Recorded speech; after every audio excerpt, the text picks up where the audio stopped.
86페이지 펼쳐봅시다. 자, 서아시아 전통사회의 발전이라고 적혀 있는데 우리가 저번에 이슬람 세계의 발전에 대해서 수업을 했었죠. 그래서 뭐 무함마드부터 시작해서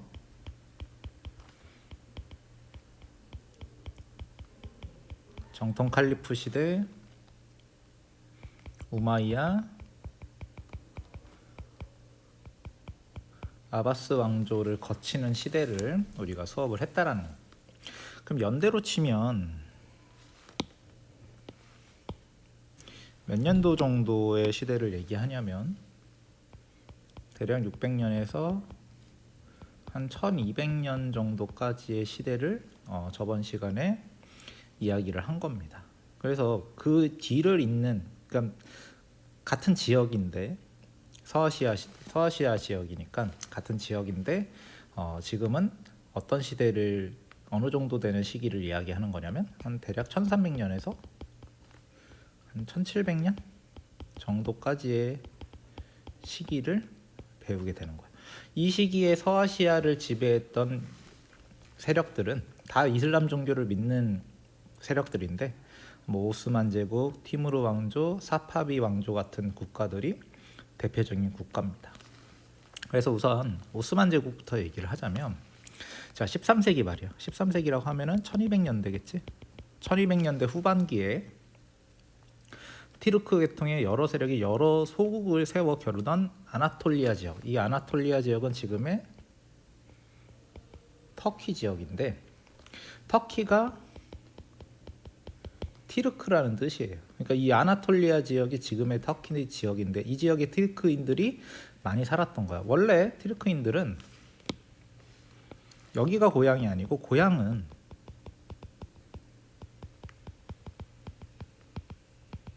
중앙아시아 초원이었지. 근데 당시에 셀주크 트루크가 이 서아시아 지역을 정복을 하면서 많은 티르크족들이 이 터키가 있는 아나톨리아 지역까지 이동을 하게 된 거예요. 말하자면 원래 티르크족의 고향은 여기야.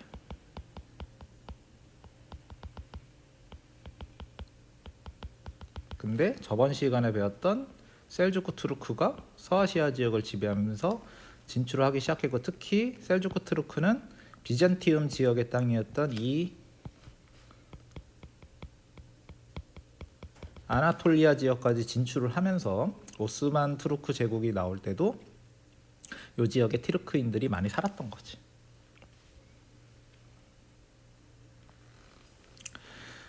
자, 어쨌든 이들은 14세기 후반에 헝가리가 이끄는 크리스트교 연합군을 격파하여, 그치? 이게 대략 1396년에 니코폴리스 전투라는 전투가 있었는데 이 전투에서 승리를 하고 발칸반도 대부분을 지배하고 술탄의 칭호를 사용했다. 술탄의 칭호는 어떤 거라고 그래서 정치, 군사의 칼리프만큼은 아니지만 권위가 있는 칭호를 사용을 했다라는 것이. 자, 그래서 오스만 제국이 이렇게 전성기를 향해서 갈 뻔하다가 잠깐 타격을 입게 되지. 그래서 티무르 왕조의 공격에 큰 타격을 받았지만 1402년에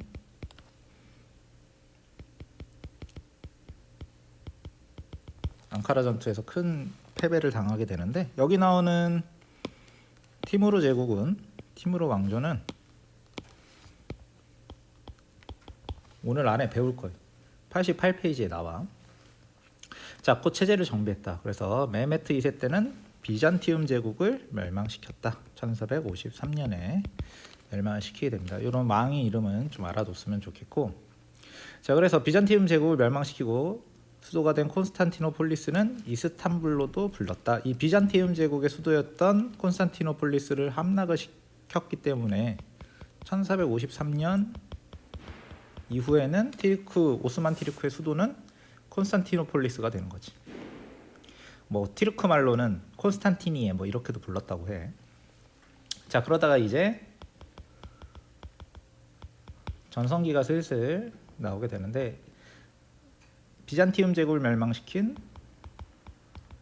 메메트 2세, 두 번째는 셀림 1세가 나오지. 수십 년 뒤에.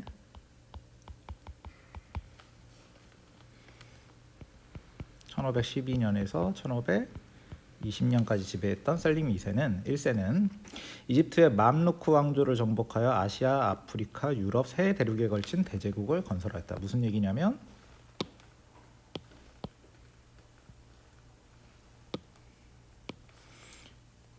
오스만 투르크가 초기에는 이 정도의 영토를 차지하고 있었잖아. 근데 맘루크 왕조를 멸망시키니까 유럽, 아시아, 아프리카 요 세 지역을 정복한 국가가 됐다라는 거지. 자, 이때 맘루크 왕조가 지배하고 있던 이슬람교의 성지 메카와 메디나의 보호권을 장악했다. 셀림 1세 때 이 이슬람교의 아주 중요한 성지였던 메카와 메디나의 보호권을 장악을 하게 되니까 오스만 제국이 수니파 이슬람 세계의 지배자로 군림하게 되었다. 그래서 원래 오스만 투르크의 지배자는 술탄이라고 불렀는데 술탄이자 칼리프라는 칭호까지 사용하게 돼. 칼리프라는 칭호는 이슬람교에서 가장 우두머리한테 붙이는 칭호라고 했지. 근데 이 메카와 메디나 같은 성지를 지배하게 되면서 오스만 투르크의 황제는 술탄이자 칼리프, 술탄 칼리프 이렇게 불렸다는 거예요. 자, 그래서 셀림 1세 때고 이제 술레이만 1세 때가 교과서에도 전성기라고 얘기하지, 그지? 그래서 술레이만 1세 때 오스만 제국은 가장 강력했을 때요. 그는 계속 유럽 쪽에서 오스만 투르크의 확장을 방해했던 국가가 헝가리였는데 헝가리를 정복하게 돼. 그리고 빈을 포위 공격했다. 빈은 오스트리아의 수도지. 아주 유럽 깊숙이 들어간 거야. 여기까지 치고 들어왔다는 거지. 그래서 이게 언제냐면 1529년. 헝가리를 정복한 건 1526년. 그다음에 유럽의 연합 함대를 무찔러 지중해 해상권을 장악하였다. 이 전투는 프레베자 해전이라고 부르는데 1538년에 일어난 사건. 그래서 계속 승리를 한 거지. 헝가리도 정복하고 실패했지만 빈도 포위 공격하고 연합함대 해전에서까지 승리를 하니까 오스만 투르크의 전성기라고 얘기할 수 있어. 자, 나아가 홍해와 아라비아해 연안까지 차지하여 지중해 교역의 이익을 독점하였다. 그래서 술레이만 1세의 정복지를 보면 요 지역까지, 그지? 차지하게 됐다는 거지. 서아시아 지역의 핵심적인 부분을 대부분 차지하게 된 거야.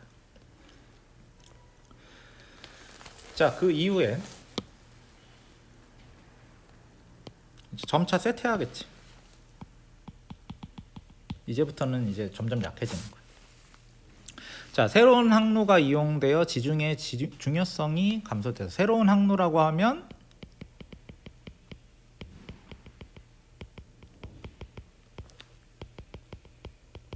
나중에 유럽 세력들이 이제 대서양 쪽으로 진출을 해서 새로운 항로를 개발을 해서 이 오스만 제국이 차지하고 있는 땅이 유럽과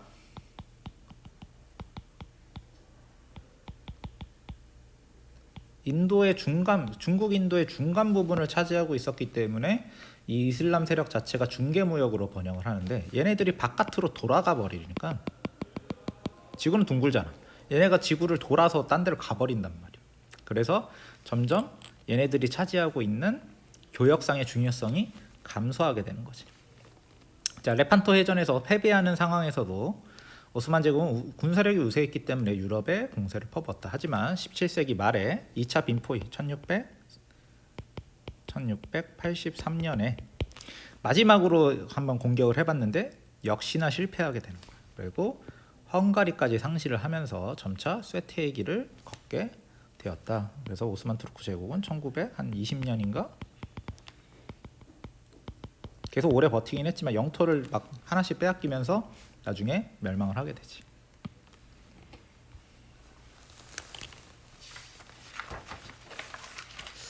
자, 오스만 투르크 제국의 사회와 문화를 보면은 우선 지배 체제 같은 경우에는 알아둬야 될 게 여러 가지가 있어.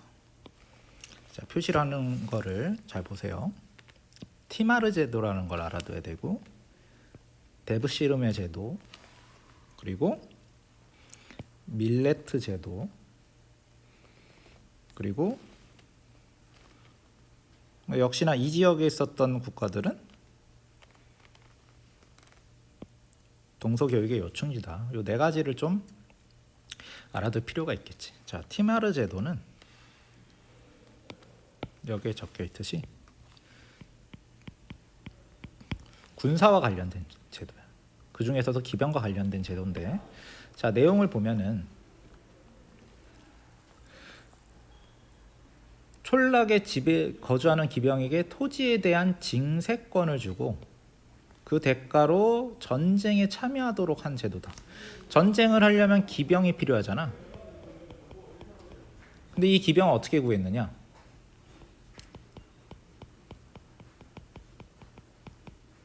징세권을 줘. 대신에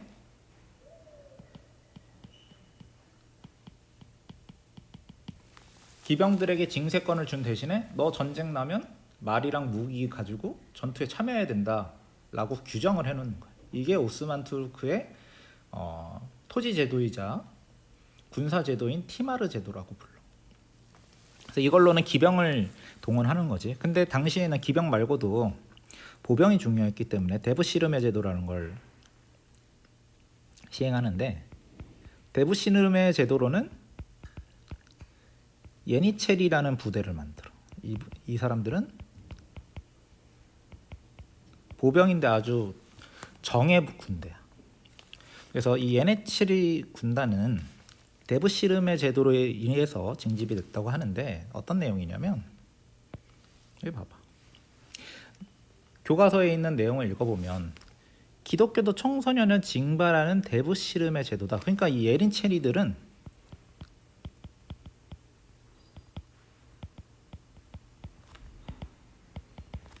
기독교도 청소년 출신이야. 물론 당연히 나중에는 어떻게 되겠어?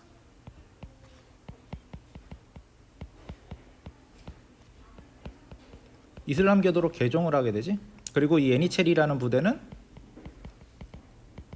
정예 보병이기 때문에 술탄의 친위대이기도 하단 말이야.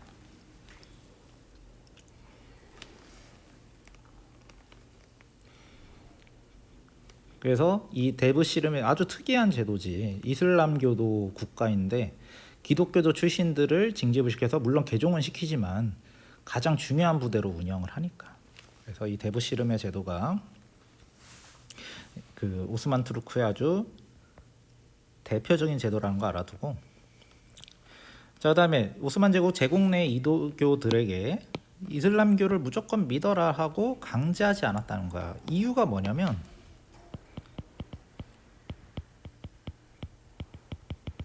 이교도의 숫자가 너무 많아. 특히 기독교도 숫자가 많아. 기독교들이 다스리고 있었던 땅을 얘네가 쳐들어가서 정복을 했기 때문에 기독교도 숫자가 워낙 많아. 그럼 얘네들을 강제로 개종을 시켰다가는 난리가 나겠지. 그래서 강제하지 않고 세금만 내라. 이슬람교도 되면 세금 안 내. 근데 인두세만 내면 신앙을 인정하여 지역마다 종교별, 언어별 공동체를 만들어 자치를 누리도록 했고, 이들 공동체는 각 종교 공동체 중앙 집권화가 진행되면서 밀레트 제도로 발전했다. 밀레트 제도도 당연히 중요하게 봐야겠지. 내용을 보면 이렇게 나와 있어. 오스만 제국 비이슬람 교도를 종교 종파 단위로 장악한 제도이다. 그래서 종교를 다 인정해 주는 거예요. 대신에 오스만 제국에서 최고 성직자를 임명해서 이 최고 성직자들에게 통치를 맡겨 놓은 거지. 세금도 니네 종교를 인정해 주는 대신에 세금 잘 걷어와라. 그리고 오스만 투르크에 도전하지 않도록 질서 유지를 똑바로 해라. 이런 의무를 주게 되는 거예요. 이게 바로 밀레트 제도다. 그러면은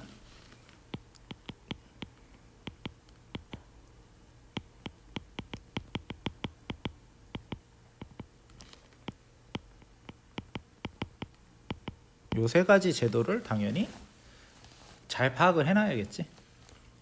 자, 그다음에 상업상의 중요성은 이슬람교도가 지배하는 지역은 이 동서교역의 요청지에 되어 있기 때문에 당연히 상업과 물자가 넘쳐나는 아주 번영하는 지역이었겠지. 그치? 특히 이스탄불은 유라시아 교역면의 중심지로 번영하였다. 이거는 비잔티움 제국 때부터 늘 그래왔어. 얘네가 거의 이스탄불의 위치를 보면은 여기잖아. 그러니까 이 아시아에서 출발한 교역로가 유럽으로 들어가는 현관이나 다름없기 때문에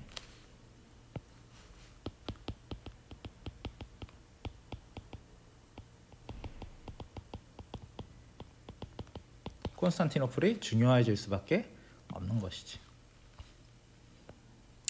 자, 오스만 문화는 어떤 특징을 가지고 있느냐? 두 가지 문화를 이어받아. 비잔티움 문화와 페르시아의 전통을 이어받았다. 그래서 오스만 문화는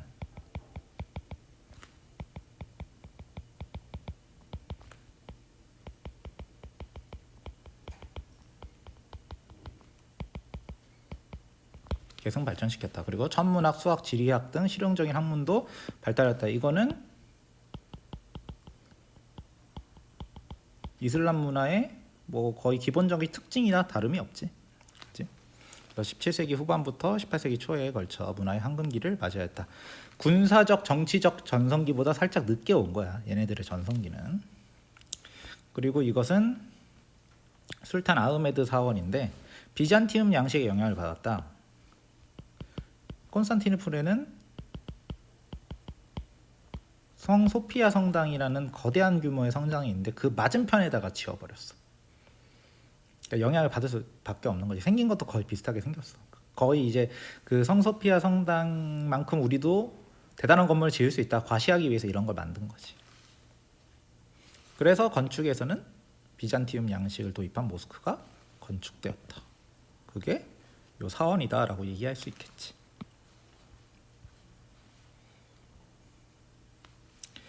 자, 그 다음에 같은 시대에 오스만 투르크와 비슷한 시대에 이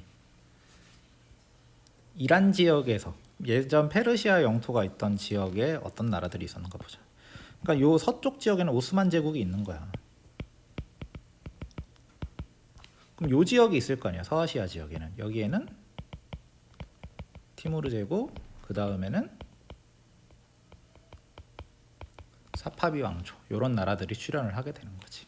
그래서 요 지역에서 처음 나온 왕조가 티무르 왕조고 그 이후에 나온 왕조가 사파비 왕조라고 얘기할 수 있어. 그럼 먼저 티무르 왕조에 대해서 얘기를 해보자면 티무르 왕조는 요 정도 기간 동안 존속됐던 왕조야. 참고로 오스만은 요 정도 기간 동안 존속을 하거든. 그러니까 얘네들이 공존했던 기간도 있고 싸우기도 해. 자, 티무르 왕조는 누가 만들었냐면 티무르가 만들었대. 근데 이 사람은 자기가 징기스칸의 후예라는 거야. 그래서 이 사람의 목표는 뭐냐? 내가 징기스칸의 후예니까 몽골 제국을 다시 만들겠다. 이 14세기 후반이면 세계를 지배했던 몽골 제국이 각지에서 해체됐단 말이야. 예를 들면 원나라가 1368년에 중국에서 쫓겨나지. 이런 일들이 막 벌어지고 있었다는 거지. 그래서 우리가 이거를 부활시키겠다 하고 나선 거야. 그래서 티무르는 오스만 제국을 공격하는 등 아까 앞쪽에서 배웠지. 1402년에 앙카라 전투 같은 거 일으켜서 큰 타격을 주는 등 정복 활동을 통해서 인도의 서북부에서 지중해 연안까지 이어지는 대제국을 건설하였다. 여기 보면은 티무르 왕조가 정복한 영토가 징기스칸만큼 넓진 않지만 엄청난 영토를 차지한 거지. 자, 얘네가 어디까지 치려고 했냐면 당연히 몽골 제국 재건해야 되니까 원나라 쫓아내 명나라로 쳐야겠지. 그래서 명을 정복하러 가는 도중에 병사했다. 1405년에 일어난 일이야. 그래서 후계자 분쟁이 일어나 점차 약해지다가 티르크계 우즈벡인에게 멸망하였다. 그치? 티무르 왕조는 이렇게 멸망하게 된다. 자, 그래서 티무르 왕조에서 얘네도 당연히 교통의 중심이어서 동서무역을 독점하여 번영하였다. 그러니까 인도, 중국과 유럽, 오스만 제국 사이에 있기 때문에 중개무역으로 번영할 수밖에 없는 거예요. 여기에 비단길이 계속 지나가니까. 자, 특히 이 사마르칸트라는 곳이 중앙아시아의 중심 도시로 발전을 했는데 티무르가 다른 지역 가서 약탈을 해오면 그 약탈한 보물들 다 사마르칸트에 갖다 놨대. 그러니까 문화가 발전할 수밖에 없는 거지. 티무르 왕조 문화는 당연히 주위에 있는 여러 국가들의 특징을 조합한 문화가 되겠지. 이슬람, 페르시아, 티르크, 중국 문화가 혼합된 복합 문화이고, 문학에서는 역시 페르시아와 티르크어 둘 다 쓰고, 또 미술에서도 페르시아와 티르크에서 발달한 세미라가 이어졌다. 그러니까 티무르가 한창 활동했을 때는 정복 활동이 활발한 국가였다가 티무르가 죽은 이후에 세력은 약간 약해졌지만 문화가 발달했다. 이렇게 얘기할 수 있겠지. 자, 그다음에 사파비 왕조에 대해서 봅시다. 사파비 왕조는 티무르 왕조가 약해지는 틈을 타서 만들어진 국가 중에 하나인데, 자, 얘네의 특징은 뭐냐? 요건 꼭 알아야 돼.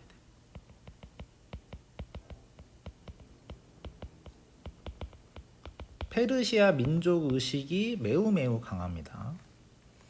그 내용을 보면은, 자, 페르시아에서는 샤 이스마일 1세가 사파비 왕조를 세웠다. 자, 사파비 왕조는 고대 이래 페르시아 왕 군주의 칭호로 쓰인 샤를 사용한다. 그러니까 얘네는 원래 이슬람교는 술탄, 칼리프 이런 말을 쓰잖아. 이런 거 안 쓴다는 거야. 이슬람교는 믿지만 우리는 예전 뭐 사산 왕조 페르시아나 아케메네스 왕조 페르시아가 쓰던 샤라는 칭호. 샤의 뜻은 왕 중의 왕이다. 제일 센 왕이다라는 뜻이야. 그래서 샤를 사용하는 등 페르시아인의 민족의식 부흥에 힘썼다. 그리고 또 하나 중요하니까 빨간색으로 하겠어. 시아파 이슬람교를 국교로 정했다. 사파비 왕조는 시아파를 믿었다는 거야. 그러면 당연히 수니파 국가와 대립을 하겠지.